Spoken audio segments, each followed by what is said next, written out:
નમસ્કાર મિત્રો, વિડીયોમાં તમારું સ્વાગત છે। તો મિત્રો, અત્યારે હાલની ખૂબ જ મોટી અને દુઃખદ ખબર સામે આવી રહી છે। ત્યારે મિત્રો તમને જણાવી દઈએ કે સિલિન્ડર બ્લાસ્ટ 3 લોકોના મોત। જે હા મિત્રો, તો અત્યારે હાલની આ ખૂબ જ મોટી અને દુઃખદ ખબર સામે મળી રહી છે। ત્યારે મિત્રો તમને જણાવી દઈએ કે જયપુરના ઔદ્યોગિક વિસ્તારમાં ઓક્સિજન સિલિન્ડર બ્લાસ્ટરની ભયાનક ઘટના સામે આવી છે। તો મિત્રો, વિસ્ફોટ એટલો ભીષણ હતો કે 3 લોકોના ઘટના સ્થળે જ કરુણ મોત નીપજ્યા છે।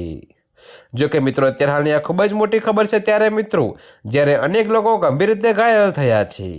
તો મિત્રો, તમને વિગતવાર જણાવીએ કે ધુમાડા અને આગને કારણે નજીકની ફેક્ટરીઓ અને આસપાસના વિસ્તારમાં ભારે તણાવ જોવા મળ્યો હતો। તો ફાયર બ્રિગેડ અને પોલીસની ટીમો ઝડપથી ઘટના સ્થળે પહોંચી હતી। ત્યારે મિત્રો, અત્યારે હાલ માટે આટલું જ। મળીશું નવી અપડેટ સાથે। અને જો તમને અમારા વિડીયો પસંદ આવતા હોય તો વિડીયોને લાઇક, કોમેન્ટ, શેર અને અમારી ચેનલને સબસ્ક્રાઈબ કરવાનું ભૂલતા નહીં મિત્રો।